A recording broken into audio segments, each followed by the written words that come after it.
Kumusta mga kasarap? Welcome sa ating kusina kung saan magluluto tayo ng isang espesyal at nakagugutom na putahe na siguradong magpapadalawang subo kayo. Kaya ihanda na ang mga sangkap at samahan nyo ako mula simula hanggang tikiman. Dahil dito sa ABM community, walang lugi kasi panalo ka sa sarap. Ang lulutuin natin ngayon ay sweet and sour fish. Ito ang mga kakailanganin natin. Mantika, paminta, suka, ketchup, isda, pinya, asukal, carrots, sibuyas, bawang, luya, at tubig.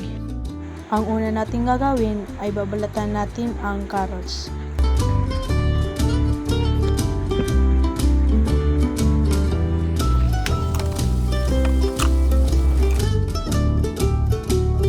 Sunod ay hiwaan natin to sa gitna. Pagkahiwa sa gitna, hihiwaan natin ulit sa gitna ng pahaba. Ito ang gawin upang maging ganito ang itsura ng carrots. Pagpatuloy ang paghihiwa hanggang sa maubos ang carrots. Pagkatapos ng paghihiwa, ilagay ang hiniwang carrots sa lalagyanan.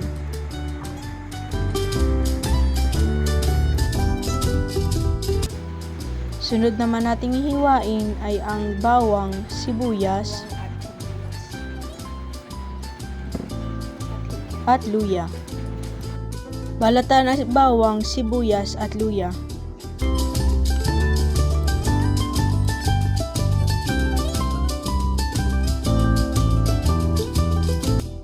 Pagkatapos balatan ng mga ito ay hiwain ito sa maliliit na piraso.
Ang sunod nating ihahanda ay ang isda.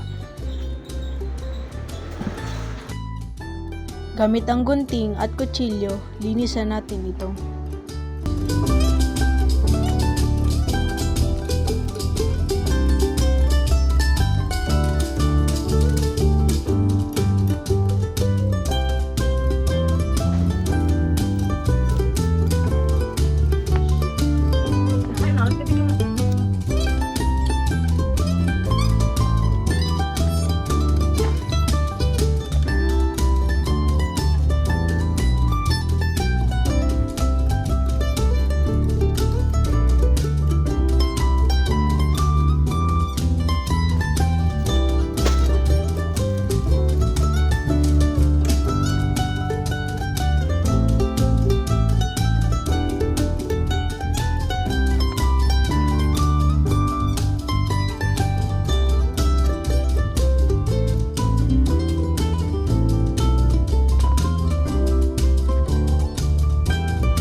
Pagkatapos nating linisan ay hugasan natin ito.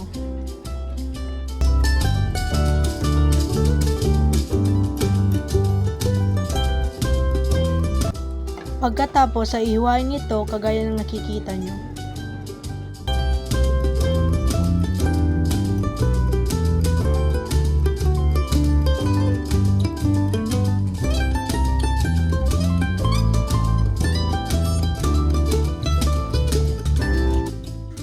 Ngayon ay simulan natin ang pagluluto. Una ay ilagay ang kawali sa kalan at buksan ang gasol. Buksan ang apoy at ilagay ang mantika.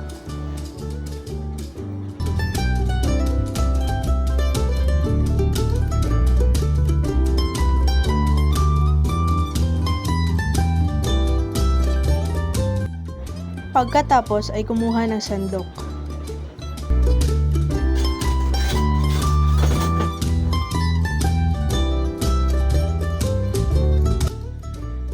Painitin muna ang mantika. Kapag mainit na, ilalagay na natin ang isda.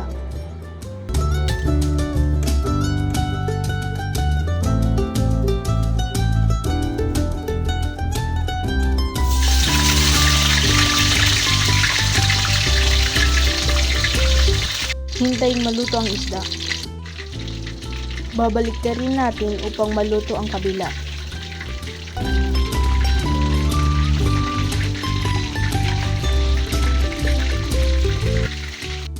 Ganito ang itsura.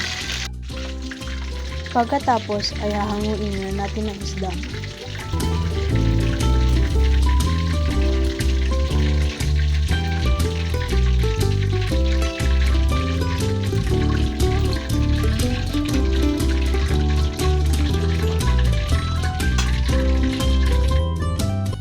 Sunod ay magigisa na tayo.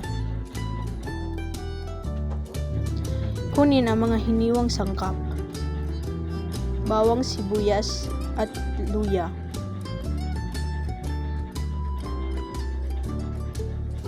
Unang ilagay ang luya.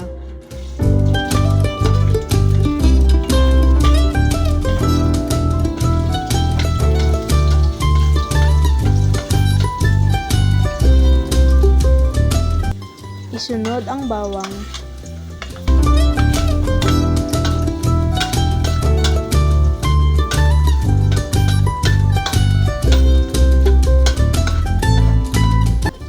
At ang panghuli ay sibuyas.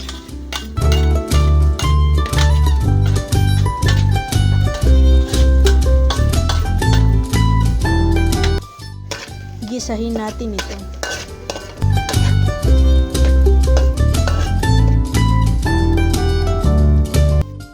Kapag nagisa na, ay ilagay na natin ang carrots. Halu-haluin lang natin.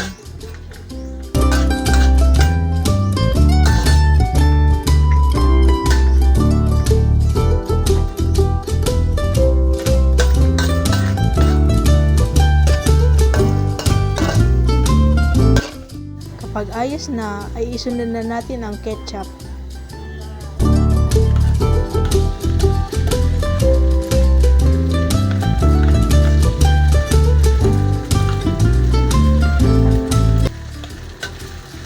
Pagkalagay ng ketchup, ay haluin na natin.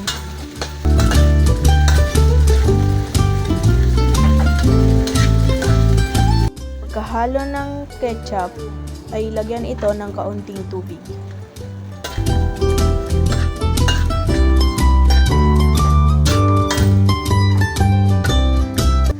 At haluin lamang ito.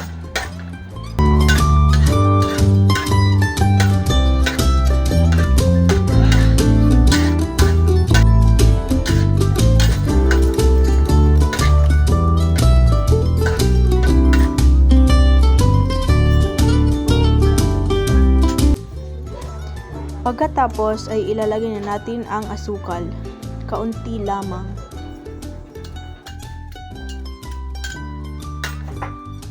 At haluin lang ulit.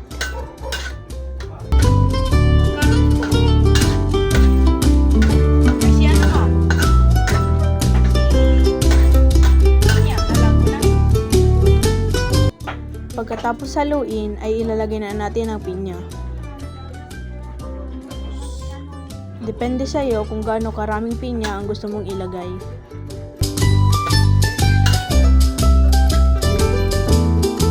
Halu-haluin lamang ulit.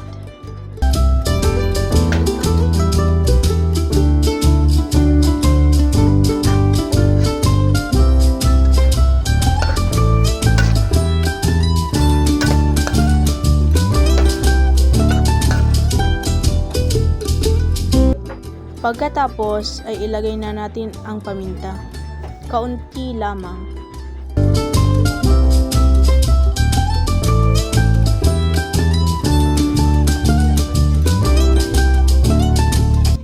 At halu-haluin ito.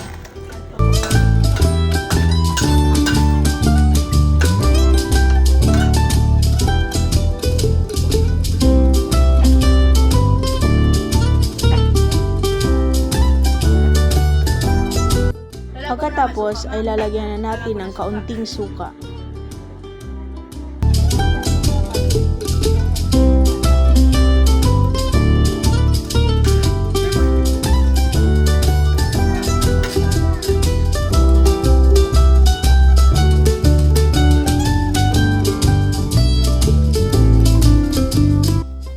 At pakuluan ito.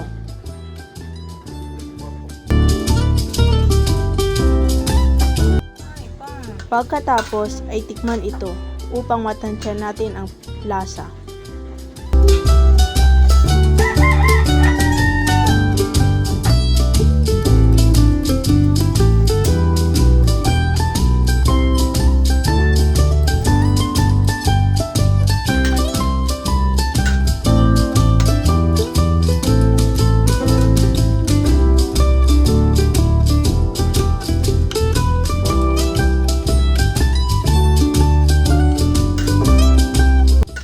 Ayos na sa akin ang lasa, kaya papatayin na ang gasol. At patayin na rin ang kalan.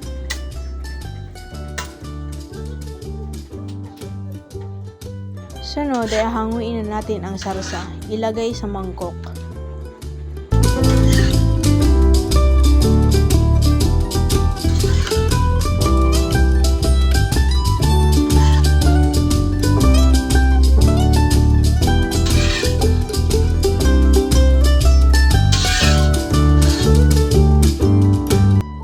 Pagkatapos kunin ang prinitong isda at ibuhos ang sarsa ng dahan-dahan.